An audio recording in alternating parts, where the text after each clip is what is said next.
ছোট পর্দার জনপ্রিয় অভিনেতা আফরান নিশো বড় পর্দায় অভিষেকের পর থেকে ঢালিউড কিং শাকিব খানের সঙ্গে নানা সময়ে খুচাখুচি কথাবার্তা নিয়ে উঠে আসেন আলোচনায়।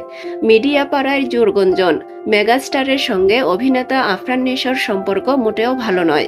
এ নিয়ে সামাজিক যোগাযোগ মাধ্যমে নানা সময়ে তুলনামূলক মন্তব্য করে উত্তাল করে রাখে শাকিব ও নিশো ভক্তরা। সম্প্রতি ঝমকালো এক অনুষ্ঠানে একই মঞ্চে মজার ছলে একই গানে কোমর দুলিয়ে অবাক করে দেন শাকিব ও নিশো দুজনই। কেউ কেউ ভাবছেন দুজনের মধ্যকার বরফ গলছে, তারপরও কিছু সংখ্যক ভক্ত নিজের চোখে বিশ্বাস করতে নারাজ। তবে মঙ্গলবার সন্ধ্যায় সব জল্পনা কল্পনার অবসান ঘটিয়ে দিয়ে পরিচালক রায়হান রাফির সামাজিক মাধ্যমের পোস্টে কাঁধে কাঁধ মিলিয়ে নজরে আসেন শাকিব ও আফরান নিশো। এতেই স্পষ্ট ধারণা পাওয়া যায় শাকিব খান অভিনীত তাণ্ডব সিনেমায় গেস্ট অ্যাপিয়ারেন্সে থাকছেন আফরান নিশো। ঢাকায় সিনে ইন্ডাস্ট্রিতে আলোচনার জন্ম দেওয়া এই ছবিটি নিজের টাইমলাইনে শেয়ার করেছেন আলোচিত উপস্থাপক এবং অভিনেতা শাহরিয়ার নাজিম জয়।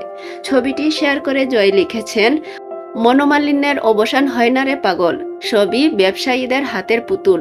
যেমনি নাচাও তেমনি নাচে পুতুলের কি দোষ।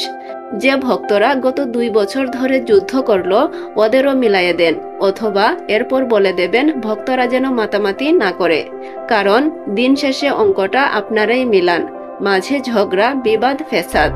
রায়হান রাফি এবং শাকিব খান জুটির সিনেমা এমনিতেই ব্লকবাস্টার হবে। নিশো তাণ্ডবকে এক্সট্রা মাইলেজ দেবে নিঃসন্দেহে।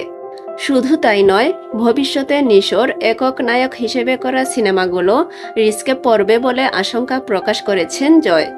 এ ধরনের বিস্ফোরক মন্তব্যের প্রতিবাদে সামাজিক যোগাযোগ মাধ্যমে বেশ সমালোচিত হচ্ছেন তিনি। মন্তব্য ঘরে এক ভক্ত লিখেছেন, জয় ভাই, আপনি হচ্ছেন একজন হিপ্রোকেট এবং হিংসাত্মক মনোভাবাপন্ন মানুষ। সময় বদলেছে মিডিয়ার ভাষা এবং সম্পর্কের সংজ্ঞা। প্রতিদ্বন্দ্বিতা আজ শুধুই হয়তো পর্দায়, পেছনের গল্পটা অনেকটাই ভিন্ন। ভক্তদের মাতামাতি, মিডিয়ার জল্পনা কল্পনার মাঝে শিল্পীরা যদি একসঙ্গে কাজ করতে পারেন, সেটাই হয়তো পেশাদারিত্বের বড় উদাহরণ। তাণ্ডব ছবিতে নিশোর উপস্থিতি সিনে ভক্তদের মনে কতটা তাণ্ডব ঘটায় তা সময়ই বলে দেবে।